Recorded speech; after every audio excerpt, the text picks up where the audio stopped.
हर हर महादेव, जय भोलेनाथ। नमस्कार, मैं साधना पांडे मार्गदर्शन पे आपका स्वागत करती हूँ। पूर्णिमा पूर्ण तिथि है। हिंदू धर्म में दो तिथियों का बहुत महत्व है, एक तो अमावस्या और दूसरी पूर्णिमा। ये दोनों तिथियां अपने आप में बहुत विशेष है। पूर्णिमा तब होती है जब पूरा माह पूर्ण हो जाता है और अगले दिन से अगला माह प्रारंभ होता है, तो उस तिथि को हम पूर्णिमा कहते हैं। पूर्णिमा पूर्ण तिथि होती है। इसे देवताओं की तिथि के नाम से भी जाना जाता है, इसे देवताओं की तिथि भी कही जाती है। इसलिए पूर्णिमा तिथि पर कुछ विशेष कार्य करना आपके लिए अनिवार्य है।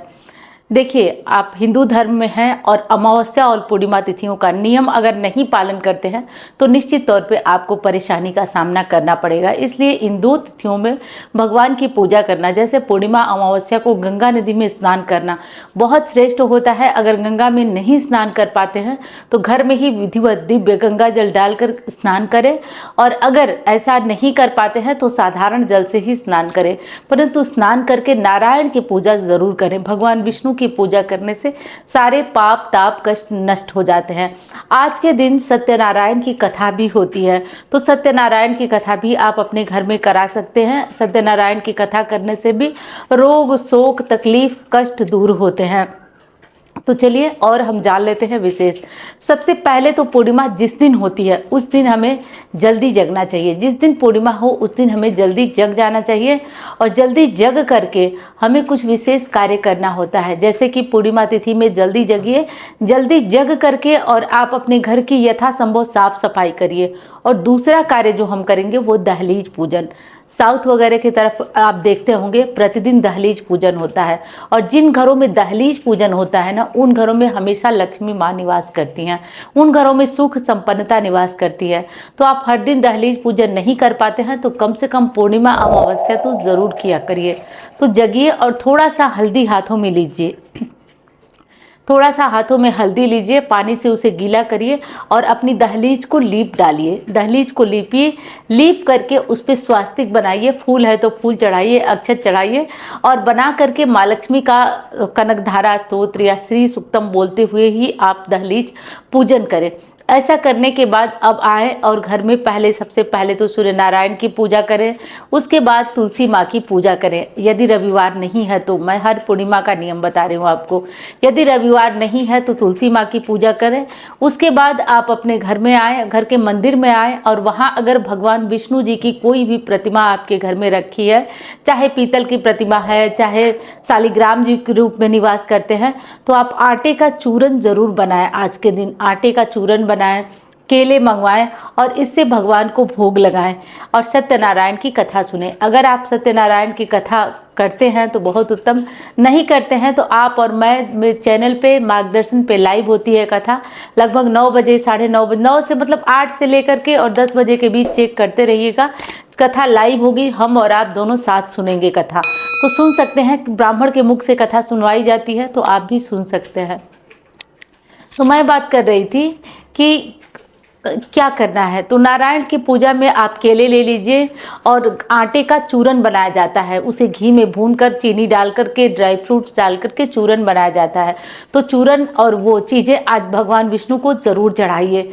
एक चीज़ और मुझे पहले ही बता देना चाहिए था लेकिन मैं अब बता रही हूँ, स्नान के जल में गंगा जल जरूर मिलाइएगा। अगर नदी तालाब कहीं पास में है, कोई बहती हुई नदी पास में है, तो आज कोशिश करिए कि पूर्णिमा पर नहाने ज़रूर जाएं उस नदी में। पूर्णिमा पर नहाने जाइए और वहाँ कुछ दान करिए अपने हाथों से। वहाँ कुछ न कुछ दान आप अनिवार्य रूप से करिए। अगर कुछ दान करते हैं तो आपके पापों का नाश होता है और पुण्यों का उदय होता है। तो ये सारे कार्य कर लेना है। अब अगला कार्य कौन सा करना है, तो देखिए, आज कम से कम एक व्यक्ति के खाने भर आप सीधा ज़रूर निकालिए। मतलब कि एक व्यक्ति के खाने भर आटा, चावल, दाल, नमक, हल्दी, ये सारी चीज़ें निकाल दीजिए। और यहाँ पे कुछ दक्षिणा ज़रूर रखिए। आप 51 रुपये, 11 रुपये, जैसे आपको हो सके आप कुछ दक्षिणा रखिए, और रख करके इसे ब्राह्मण के यहाँ भिजवाइए या ज़रूरतमंद को दीजिए। तो हर परिवार में ये नियम ज़रूर होना चाहिए कि पूर्णिमा तिथि के दिन आप एक व्यक्ति के खाने का सीधा ज़रूर दान करें। तो ऐसा आप लोग ज़रूर करिए। पूर्णिमा तिथि पर पीपल पूजा भी की जाती है। पूर्णिमा तिथि पर पीपल पूजा भी की जाती है। पीपल पूजा करने से लक्ष्मी संग नारायण की कृपा होती है। पीपल पूजा कैसे करेंगे वो मैं बता देती हूँ आपको। पीपल पूजा करने के लिए आपको करना ये होगा कि आप ऐसा करें कि आप 1 लोटा जल ले लें और अपने हृदय के बराबर उस जल को करके ऐसे, और ये जल आप पीपल में चढ़ाएं। ऐसा करके माँ लक्ष्मी का नाम मंत्र जो भी हो स्मरण करते हुए पीपल में आप चढ़ा दें इस जल को। ऐसा करने से आपके पाप ताप कष्ट दूर होते हैं। और हाँ, जब जल देकर आप आने लगे ना, तो आप वहाँ से जल देकर के जब आने लगें तो आप माँ लक्ष्मी को अपने साथ आने का आग्रह करें, उन्हें बुलाएं कि हे माँ लक्ष्मी, आप मेरे साथ चलिए, मेरे कष्ट दूर करिए, मेरी परेशानी दूर करिए।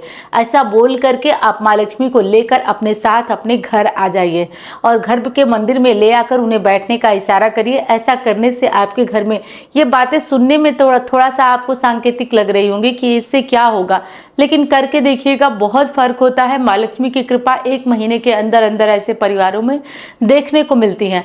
तो आप लोग करके देखिएगा, बहुत ही उत्तम है। लेकिन हाँ, अमावस्या और पूर्णिमा यदि आपको रविवार के दिन पड़ती है तो किसी भी स्थिति में ये उपाय नहीं किया जाना चाहिए।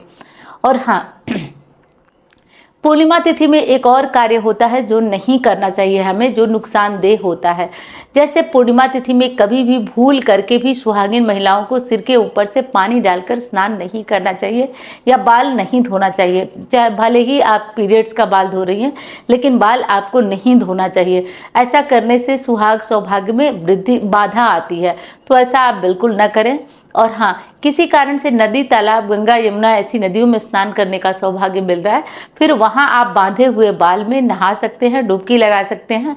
कहीं किसी प्रकार की दुविधा दो राय यहाँ पे नहीं होगी। तो ये सारे कार्य आप कर लीजिएगा, पूर्णिमा के सारे नियम। अब पूर्णिमा है किस दिन ये हम जान लेते हैं। तो चलिए जान लेते हैं कि पूर्णिमा किस दिन है।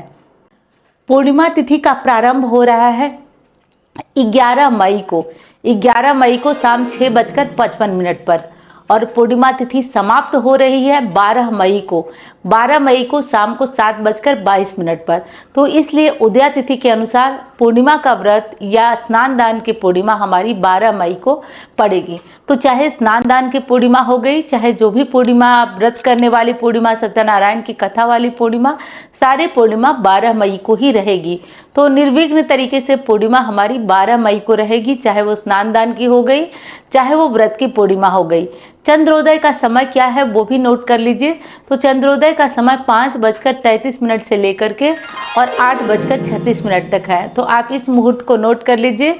और पूर्णिमा के व्रत जो लोग भी करते हैं उन्हें रात को खाना चाहिए या नहीं, ये भी प्रश्न आया था। तो देखिए, नियम तो यही कहता है कि चंद्रमा को अर्घ देकर आप फल फूल जल का सेवन करें, परंतु जिन लोगों को रहा नहीं जाता है, किसी कारण से दिक्कत हो जाती है, वो लोग क्या करें कि आप दूध, रोटी या कुछ भी मीठी चीज़ बनाकर, खीर बनाकर आप खा सकते हैं। इसमें कोई भी दुविधा दो राय नहीं है। तो मैं उम्मीद करती हूँ कि वीडियो आपको पसंद आई होगी। वीडियो पसंद आए तो लाइक करिए, चैनल को सब्सक्राइब नहीं किया आपने तो ज़रूर करिए। मैं मिलती हूँ अन्य वीडियो में।